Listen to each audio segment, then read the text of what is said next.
Aditya Degree Colleges, leading companies లో 10,000 plus placements with 13.5 lakhs highest package.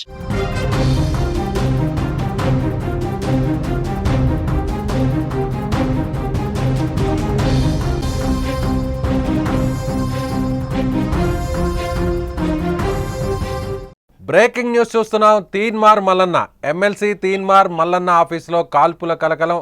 Q news ఆఫీస్పై కవిత అనుచరులు దాడి చేశారంటూ ఆరోపిస్తున్నటువంటి Q news సిబ్బంది. మేడిపల్లిలోని క్యూ న్యూస్ కార్యాలయంపై ఒక్కసారిగా అటాక్.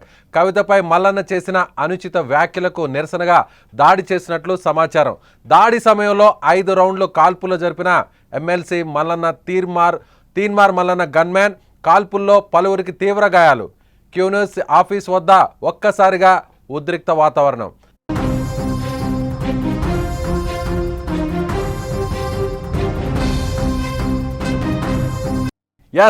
క్యూ న్యూస్కి సంబంధించినటువంటి కార్యాలయం మీద ఒక్కసారిగా దాడి జరిగింది.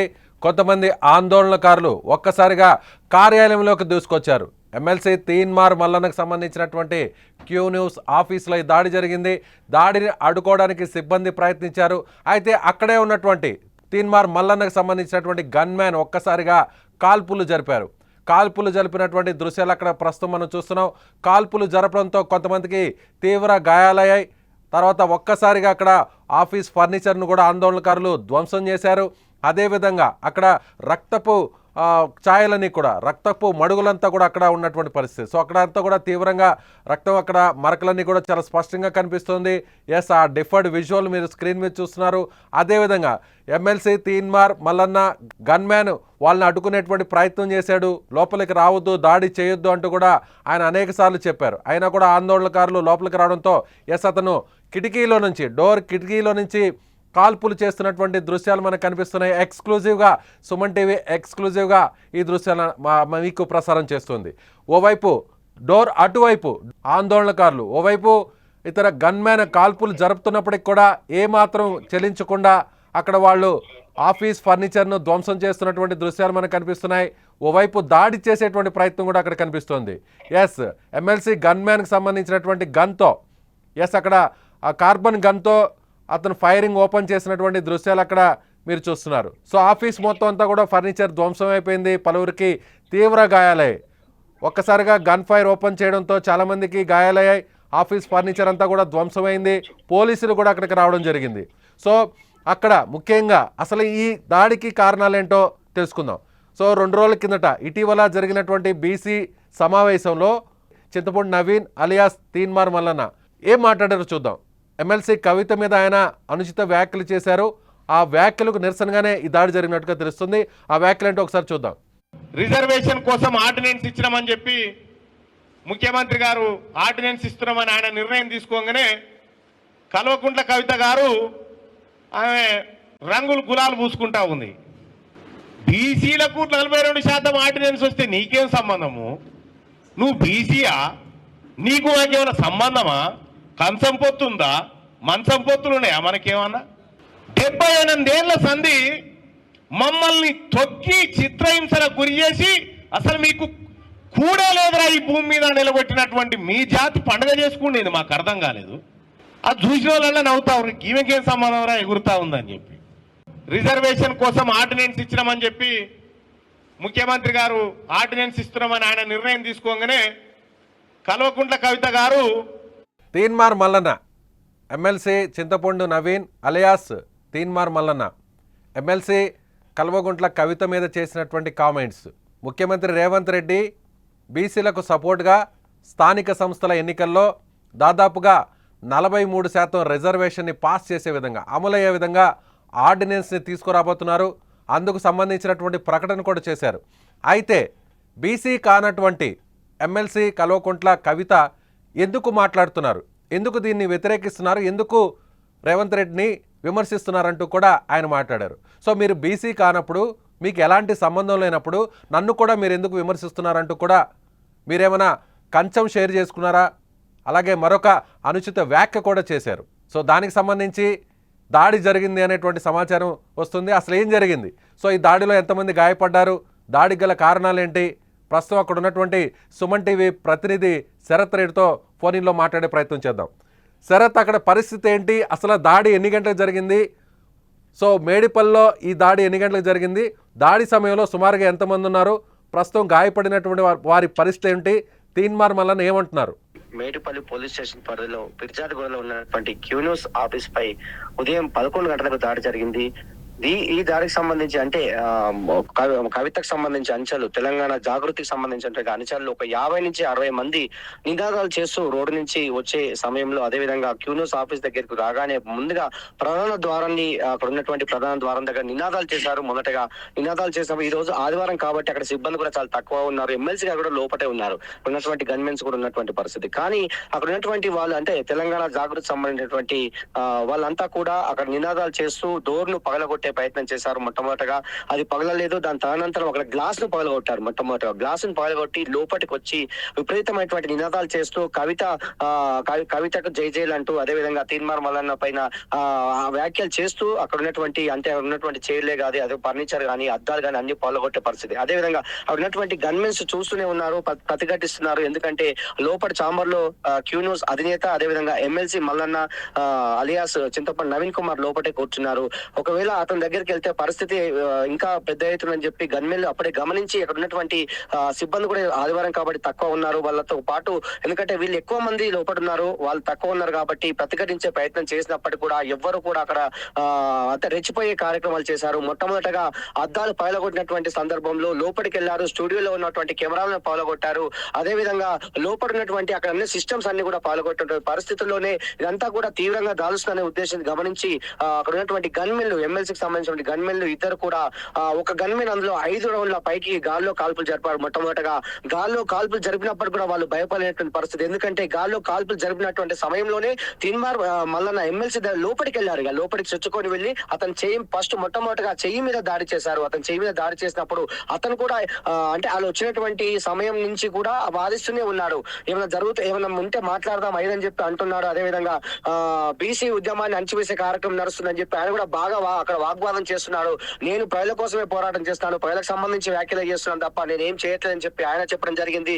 అయినప్పటికీ కూడా అంటే 5 సార్లు రౌండ్లు కాల్పులు జరిగినా కూడా వాళ్ళు భయపడలేనటువంటి పరిస్థితి అక్కడ. ఎందుకంటే చాలా మంది వచ్చారు, 50 నుంచి 60 మంది వచ్చారు. తీవ్రంగా అక్కడ మొత్తం అప్పటికే అక్కడ మొత్తం ఫర్నిచర్ ధ్వంసం చేశారు, చైర్లను ధ్వంసం చేశారు.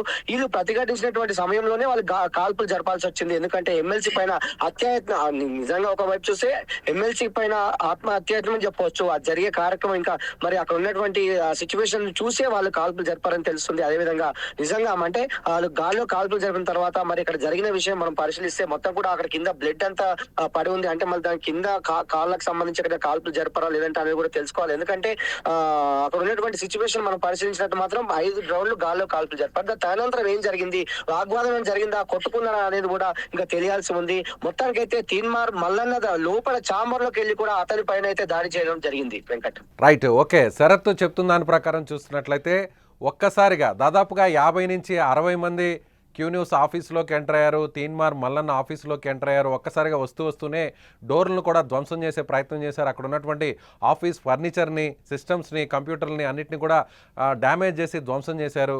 ఓవైపు లోపలే ఆఫీస్లోనే ఉన్నటువంటి ఎమ్మెల్సీ తీన్మార్ మల్లన్న మీద దాడి జరిగేటువంటి ప్రయత్నం జరిగింది. కొంతమంది నిరసనకారులు, ఆందోళనకారులు నేరుగా తీన్మార్ మల్లన్న ఆఫీస్ లోపలికి వెళ్ళి ఆయన మీద దాడి చేశారు. ఒకానొక సందర్భంలో ఆయన మీద దాడి చేస్తుండడంతో అక్కడ ఉన్నటువంటి కెమెరామెన్ వాళ్ళని, అక్కడ ఉన్నటువంటి సిబ్బంది కూడా అడ్డుకునేటువంటి ప్రయత్నం చేశారు. అయినా కూడా వాళ్ళు తమ దాడిని కొనసాగించడంతో నేరుగా అక్కడే ఉన్నటువంటి గన్మ్యాన్ వెంటర్ అవ్వడం జరిగింది. గన్మ్యాన్ వచ్చి వాళ్ళని వారించే ప్రయత్నం చేశారు. ఇక్కడి నుంచి వెళ్ళిపోవాలి, ఎమ్మెల్సీ మీద దాడి చేయవద్దు అంటూ కూడా పదే చెప్పినా కూడా వాళ్ళు వినిపించుకోలేదు. అప్పటికి కూడా ఆయన వెంటనే ఫస్ట్ గాల్లోకి కొన్ని రౌండ్ల కాల్పులు జరిపారు. ఆ తర్వాత కూడా వాళ్ళ దాడిని కొనసాగించడం, అయినా కూడా వెనక్కు తగ్గకుండా నేరుగా తీన్మార్ మల్లన్న మీద దాడి చేయడానికి లోపలికి చొచ్చుకు రావడంతో, అంటే మనం ఒకసారి విజువల్స్ చూస్తే ఫస్ట్ గాల్లోకి కాల్పులు జరుపుతున్నటువంటి దృశ్యాలను ఒకసారి చూద్దాం. ఎస్, ఇప్పుడు ఆయన ఫస్ట్ గాల్లోకి కాల్పులు జరిపాడు. అయినా కూడా వాళ్ళు వినిపించుకోకుండా నేరుగా అక్కడే ఉన్నటువంటి ఎమ్మెల్సీ తీన్మార్ మల్లన్న కార్యాలయం లోపలికి వెళ్ళడం జరిగింది. లోపలికి వెళ్ళినా కూడా అక్కడ దాడి చేయడంతో ఒక్కసారికి ఇక విధులేని పరిస్థితులు ఆయన అక్కడ డోర్ పగలగొట్టినటువంటి ఆ ఆందోళనకారుల మీద ఆయన కాల్పులు జరుపుతున్నటువంటి దృశ్యాలు మనకు కనిపిస్తున్నాయి. ఓవైపు గన్మ్యాన్ కాల్పులు జరుపుతున్నాడు. అయినా కూడా బయట ఆందోళనకారులు ఏమాత్రం కూడా చలించలేదు, ఏమాత్రం కూడా వెనక్కి తగ్గలేదు. కాల్పులు గన్ బయట పెట్టి ఫైరింగ్ ఓపెన్ చేసినా కూడా ఏమాత్రం వెనక్కి తగ్గకుండా అక్కడ ఉన్నటువంటి ఫర్నిచర్ని తీసుకొని ఆ డోర్ని పగలగొట్టేటువంటి ప్రయత్నం చేస్తున్నారు. అక్కడ సిబ్బంది మీద కూడా దాడి జరిపేటువంటి ప్రయత్నం జరుగుతోంది. సో అందుకనే ఆయన కాల్పులు జరిపినట్టుగా చాలా స్పష్టంగా తెలుస్తోంది.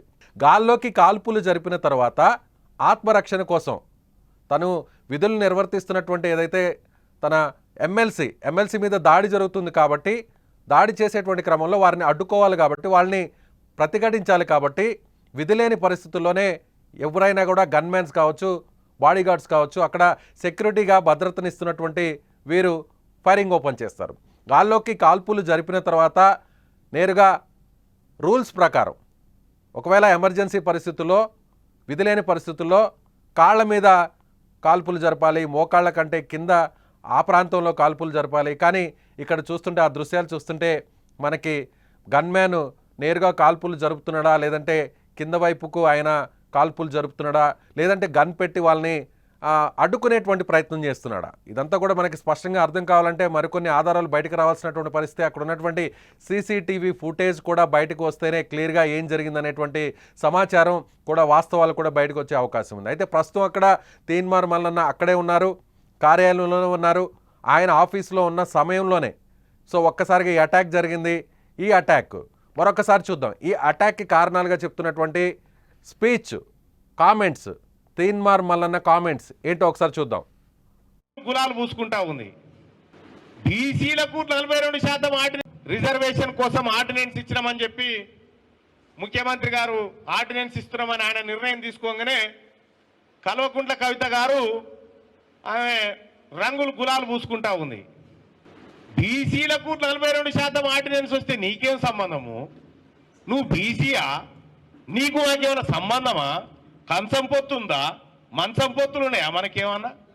78 ఏళ్ల సంధి మమ్మల్ని తొక్కి చిత్రహింసలకు గురి చేసి అసలు మీకు కూడా లేదురా ఈ భూమి మీద నిలబెట్టినటువంటి మీ జాతి పండుగ చేసుకుండేది మాకు అర్థం కాలేదు. అది చూసిన వాళ్ళ నవ్వుతావు, ఈమెకేం సంబంధం రా ఎగురుతా ఉందని చెప్పి. రిజర్వేషన్ కోసం ఆర్డినెన్స్ ఇచ్చినామని చెప్పి ముఖ్యమంత్రి గారు ఆర్డినెన్స్ ఇస్తున్నామని ఆయన నిర్ణయం తీసుకోగానే కల్వకుంట్ల కవిత గారు ఆమె రంగులు గులాలు పూసుకుంటా ఉంది. బీసీలకు 42%. సో చింతపండు నవీన్ అలియాస్ తీన్మార్ మల్లన్న, ఈయన తెలంగాణకు సంబంధించినటువంటి స్లాంగ్లో ఒక ఎపిసోడ్స్ చేస్తూ, ఒక యాంకరింగ్ చేస్తూ ఒక ఫేమస్ యాంకర్గా తెలంగాణ రాజకీయాల్లో ఆయనకు ప్రత్యేకమైనటువంటి గుర్తింపు ఉంది. V6 ఛానల్లో ఆయన ప్రత్యేకంగా తీన్మార్ మల్లన్న అనేటువంటి ఒక కార్యక్రమాన్ని కూడా నిర్వహించారు. సో రాజకీయాలకు సంబంధించినటువంటి అంశాల మీద ఆయన ఈ కార్యక్రమాన్ని కొనసాగిస్తూ వచ్చారు. అలా తెలంగాణలో ప్రత్యేకమైనటువంటి గుర్తింపుని తెచ్చుకున్న తీన్మార్ మల్లన్న ఆ తర్వాత ఆయన రాజకీయాల్లోకి ఎంటర్ అయ్యారు. సో బీసీ కార్డును తెర మీద తీసుకొచ్చారు. కాంగ్రెస్ పార్టీకి దగ్గరైన తర్వాత, కాంగ్రెస్ పార్టీలో చేరిన తర్వాత ఎమ్మెల్సీగా ఆయన ఇటీవల ఏడాది కిందట గెలుపొందారు. ఖమ్మం, వరంగల్, నల్గొండ. సో ఈ నియోజకవర్గాలకు సంబంధించి ఉమ్మడి ఖమ్మం, నల్గొండ, వరంగల్ పట్టభద్రుల ఎమ్మెల్సీ నియోజకవర్గానికి సంబంధించి అక్కడ ఉన్నటువంటి పల్లా రాజేశ్వరరెడ్డి, అక్కడ ఆల్రెడీ ఎమ్మెల్సీగా గెలుపొందినటువంటి పల్లా రాజేశ్వరరెడ్డి ఆయన వేరే స్థానం నుంచి ఎమ్మెల్యేగా గెలుపొందడంతో సో ఈ స్థానానికి రాజీనామా చేయాల్సినటువంటి పరిస్థితి ఏర్పడింది. సో జరిగినటువంటి ఉప ఎన్నికల్లో ఇటీవల ఏడాది కిందట జరిగినటువంటి పట్టభద్రుల ఎమ్మెల్సీ ఉప ఎన్నికలో ఈయన పోటీ చేయడం జరిగింది. సో పోటీ చేసి బీజేపీ, బీఆర్ఎస్ అభ్యర్థుల మీద మంచి మెజారిటీతో గెలుపొందారు తీన్మార్ మల్లన్న. ఆ తర్వాత కాంగ్రెస్ పార్టీలో ఆయన కాంగ్రెస్ గొంతుకును వినిపిస్తూ వచ్చారు. అనూహ్యంగా కాంగ్రెస్ పార్టీ అధిష్టానం మీద, సో ప్రస్తుతం ఉన్నటువంటి కాంగ్రెస్ ప్రభుత్వ పెద్దల మీద కొన్ని అనుచిత వ్యాఖ్యలు చేశారు. సో ఇదే విధంగా ఆయన చేసినటువంటి తీవ్ర వ్యాఖ్యల నేపథ్యంలో కాంగ్రెస్ పార్టీ ఆయన్ను షోకాజ్ నోటీస్ ఇచ్చి వివరణ కోరింది. అయినా కూడా సరైనటువంటి సమాధానం ఇవ్వకపోవడంతో సరిగ్గా ఈ ఏడాది మార్చి నెలలో ఆయన మీద కాంగ్రెస్ పార్టీ వేటు వేసింది. కాంగ్రెస్ పార్టీ నుండి సస్పెన్షన్కు గురి చేసింది, సస్పెండ్ చేసింది పార్టీ నుండి. ఆ తర్వాత ఆయన ఇండివిజువల్గానే ఉంటున్నారు. తను క్యూ న్యూస్ అనేటువంటి ఒక ఛానల్ని ఏర్పాటు చేసి అనేక అంశాల మీద, తెలంగాణ సామాజిక రాజకీయ అంశాల మీద ఆయన, సో ఈ నేపథ్యంలోనే ఇటీవల జరిగినటువంటి ఒక బీసీల ఐక్యతకు సంబంధించినటువంటి ఒక సమావేశం, సదస్సు జరిగింది. అందులో అతిథిగా పాల్గొన్నటువంటి తీన్మార్ మల్లన్న కవిత మీద తెలంగాణ జాగృతి అధ్యక్షురాలు కేసీఆర్ కుమార్తె ఎమ్మెల్సీ కవిత మీద కొన్ని అనుచిత వ్యాఖ్యలు చేశారు. ఆ వ్యాఖ్యల నేపథ్యంలోనే ఆ వ్యాఖ్యలను ఖండిస్తూ నిరసిస్తూ వ్యతిరేకిస్తూ ఇవాళ ఉప్పల్లోని మేడిపల్లి ప్రాంతంలో ఉన్నటువంటి తీన్మార్ మల్లన్న కార్యాలయం మీద క్యూ న్యూస్ ఆఫీస్ మీద దాడి జరిగింది. ఆ దాడి తర్వాతే కాల్పులు జరగడం జరిగింది. సో పోలీసు అక్కడ ఉన్నటువంటి గన్మ్యాన్ ఫైరింగ్ ఓపెన్ చేశారు. కొంతమందికి తీవ్ర గాయాలై వాళ్ళ పరిస్థితి ఏంటనేది కూడా మరి కాసేపట్లో ఒక స్పష్టత వచ్చే అవకాశం ఉంది.